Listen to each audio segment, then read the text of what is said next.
wa kwenda cha zonjo ona yana kula yuyo nekio ta Yesu Kristo.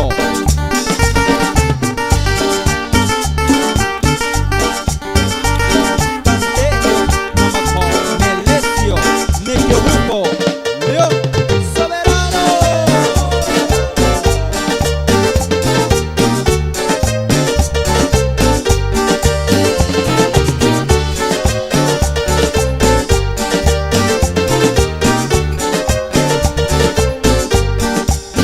Without such odds, I'm just on your hand, I'm so now we're one day. Odds and I know na Cristo, we're doing it on with money hand, man. Man, without such odds, I'm just on your hand, I'm so now we're one day. Odds and I know na Cristo, we're doing it on with money hand, man. Ainda again, I show hey, we're doing Apostol Pedro, we're doing it on. Sa nama mo niyang kita John Am. Sa Jesus Cristo, we're doing it on. Ainda again, I show hey, we're doing Apostol Pedro, we're doing it on. Sa nama mo niyang kita John Am. Sa Jesus Cristo, we're doing it on.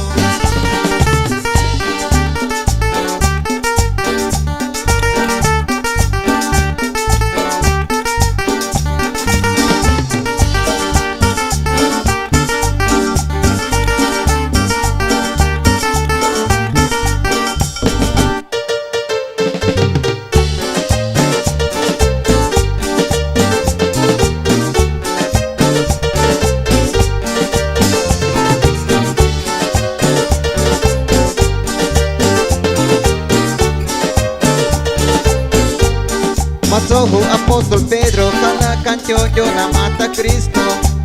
Hong lui ne tona with money hana hewi kwitoya. Matohu Apostol Pedro kana kanchoyo na mata Kristo. Hong lui ne tona with money hana hewi kwitoya. Ainda den asho he kwilui Apostol Pedro kwilui ne to. Sa nama mo niyang kita Diyos Am. Sa Jesus Cristo kwilui ne to. Ainda den asho he kwilui Apostol Pedro kwilui ne to. Sa nama mo niyang kita Diyos Am. Sa Jesus Cristo kwilui ne to. Tansa tiyo na tuning kwil manihal Jesus Cristo kwil manihal Pedro nande capítulo 9 versículo ni quién Cristo hapulo ni sana sa pinich on nang kwil naman ni John Jordan ang sana ko.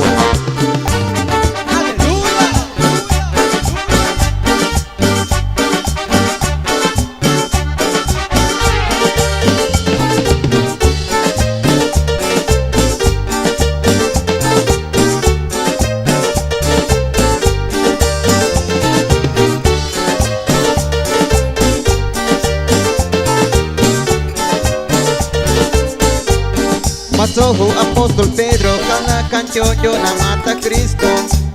Hong kwilui ne tona kwil manihana hewi kwitoya.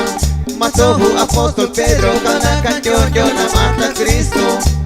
Hong kwilui ne tona kwil manihana hewi kwitoya. Ainda den asho he kwilui Apostol Pedro kwilui ne to. Sa nama mo niyang kita Diyos Am. Sa Jesus Cristo kwilui ne to. Ainda den asho he kwilui Apostol Pedro kwilui ne to. Sa nama mo niyang kita Diyos Am. Sa Jesus Cristo kwilui ne to.